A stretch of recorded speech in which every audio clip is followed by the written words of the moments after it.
Breaking news. আজ ১ জুলাই নতুন অর্থবছর শুরু উপলক্ষে দুপুরে জাতির উদ্দেশ্যে ভাষণে পে স্কেল নিয়ে একই বললেন মাননীয় প্রধানমন্ত্রী তারেক রহমান। তো বন্ধুরা, এই বিষয়টি নিয়ে আজকের এই ভিডিওটিতে বিস্তারিতভাবে আলোচনা করতেছি, তাই ভিডিওটি সম্পূর্ণ মনোযোগ সহকারে দেখার জন্য অনুরোধ রইল। আজ ১ জুলাই ২০২৬ থেকে দেশ জুড়ে আনুষ্ঠানিকভাবে শুরু হলো নতুন অর্থবছর। নতুন অর্থবছরের প্রথম দিনটি এক মহেন্দ্রক্ষণে দুপুরবেলা জাতির উদ্দেশ্যে এক অত্যন্ত গুরুত্বপূর্ণ তথ্যবহুল ও দিক নির্দেশনামূলক ভাষণ প্রদান করেছেন মাননীয় প্রধানমন্ত্রী তারেক রহমান। এই বিশেষ নীতি নির্ধারণীয় ভাষণে তিনি দেশের সরকারি কর্মকর্তা ও কর্মচারীদের বহুল প্রতীক্ষিত ও দীর্ঘদিনের অনাকাঙ্ক্ষিত নতুন পে স্কেল নিয়ে এক যুগান্তকারী ও বিস্তারিত রূপরেখা দেশবাসীর সামনে তুলে ধরেন। প্রধানমন্ত্রী স্পষ্টভাবে ঘোষণা করেন যে প্রস্তাবিত পে স্কেল বাজেট বান্ধব বাজেট সামগ্রিকভাবে মোট ১,১২,০০০ টাকা কোটি বরাদ্দ রাখা হয়েছে, যা দেশের ইতিহাসে নজিরবিহীন। কর্মচারীদের কল্যাণ এবং বাজার মূল্যের সাথে সঙ্গতি রেখে জীবনযাত্রার ব্যয় নির্বাহের সুবিধার্থে এই বিশাল বাজেটের অনুমোদন দেওয়া হয়েছে, যা দেশের সামগ্রিক অর্থনীতিতে এক ইতিবাচক প্রভাব ফেলবে। ভাষণ চলাকালীন সময় প্রধানমন্ত্রী তারেক রহমান দেশবাসীকে আশ্বস্ত করে জানান যে পে স্কেল বান্ধব এই যুগান্তকারী বাজেটের প্রথম ধাপটি অবিলম্বে কার্যকর করার জন্য ইতিমধ্যে সরকার অত্যন্ত দক্ষতার সাথে ৪৫,০০০ কোটি টাকা বিশেষ বরাদ্দ অনুমোদন করেছে।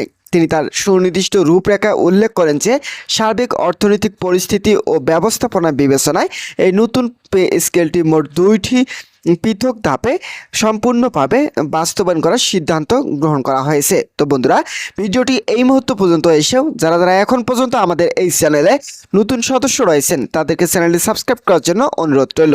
তো বন্ধুরা, এই বিশেষ পরিকল্পনার প্রথম ধাপে দেশের সকল সরকারি কর্মকর্তা ও কর্মচারীদের মূল বেতন বা বেসিক ১০০% বৃদ্ধি পাবে। অন্যদিকে দ্বিতীয় ধাপে সকল প্রকার ভাতা ও অন্যান্য আনুতোষিক সুযোগ সুবিধা পুনর্বিন্যাস ও কার্যকর করা হবে। সরকারি চাকরিজীবীদের জন্য অত্যন্ত আনন্দের সংবাদ এই যে প্রথম ধাপে এই বর্ধিত ১০০% বেসিকের সুবিধা তারা চলতি জুলাই মাসের চলমান বেতন থেকে সরাসরি প্রাপ্য হবেন, যা তাদের আর্থিক সচ্ছলতা বহুগুণে বৃদ্ধি করবে। এর বিপরীতে আগামী বছরের জানুয়ারি মাস থেকে দ্বিতীয় ধাপে সুযোগ সুবিধা ও ভাতা সংক্রান্ত সিদ্ধান্তসমূহ সফলভাবে কার্যকর করা হবে বলে তিনি নিশ্চিত করেন। নতুন পে স্কেল অভ্যন্তরীণ কাঠামো এবং বিভিন্ন গ্রেডের সুযোগ সুবিধার বিশদ বিবরণ দিতে গিয়ে প্রধানমন্ত্রী জানান যে এই পে স্কেল অবসরপ্রাপ্ত সরকারি কর্মচারীদের পেনশনের পরিমাণ এক ধাক্কায় ৭০% বৃদ্ধি করা হচ্ছে। একই সাথে সর্বস্তরের কর্মচারীদের জন্য প্রযোজ্য সকল প্রকার ভাতার পরিমাণ করে ৪০% পর্যন্ত বৃদ্ধি করার সিদ্ধান্ত নেওয়া হয়েছে। গ্রেড ভিত্তিক বেতন বৃদ্ধির হারের ক্ষেত্রে সরকার নিম্ন ও মধ্যম গ্রেডে কর্মচারীদের স্বার্থ রক্ষার বিশেষ নজির দিয়েছে।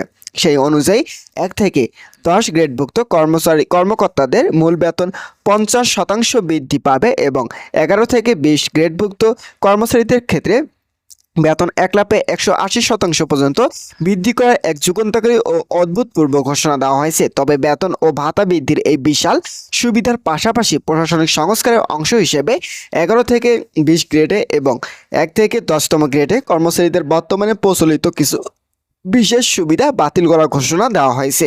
এর পরিবর্তে আগামী জানুয়ারি মাসে দ্বিতীয় ধাপে কার্যকর হওয়ার সাথে সাথে ১১ থেকে ২০তম গ্রেডের কর্মচারীদের জন্য সম্পূর্ণ নতুনভাবে রেশন ব্যবস্থা চালু করার এক কল্যাণমুখী সিদ্ধান্ত গ্রহণ করা হয়েছে, যা তাদের নিত্য প্রয়োজনীয় দ্রব্যাদির চাহিদা পূরণে সরাসরি ভূমিকা রাখবে। তো বন্ধুরা, ঘোষিত এই ঐতিহাসিক পে স্কেল ১ থেকে ২০তম গ্রেডের প্রতিটি স্তরের নতুন বেতন কাঠামো অত্যন্ত সুশৃঙ্খল ও ধারাবাহিক নিয়মে নির্ধারণ করা হয়েছে, যেখানে কোনো নিম্ন গ্রেডের বেতন তার ঠিক উপরে গ্রেডের চেয়ে বেশি নয়। নতুন এই সুবিন্যস্ত বেতন তালিকা অনুযায়ী প্রথম গ্রেডের সর্বোচ্চ মূল বেতন নির্ধারণ করা হয়েছে ১,৫৬,০০০ টাকা, দ্বিতীয় গ্রেডে ১,৪০,০০০ টাকা, তৃতীয় গ্রেডে ১,২৫,০০০ টাকা, চতুর্থ গ্রেডে ১,১০,০০০ টাকা, পঞ্চম গ্রেডে ৯৫,০০০, ষষ্ঠ গ্রেডে ৮২,০০০ এবং তৃতীয়তম গ্রেডে ৭১,০০০, অষ্টম গ্রেডে ৬২,০০০, নবম গ্রেডে ৫৪,০০০ টাকা এবং দশম গ্রেডে ৪৮,০০০ টাকা। একইভাবে মধ্যম ও নিম্ন স্তর গ্রেডগুলোতে সামঞ্জস্য রক্ষায় ১১তম গ্রেডের মূল বেতন নির্ধারণ করা হয়েছে ৪৩,০০০,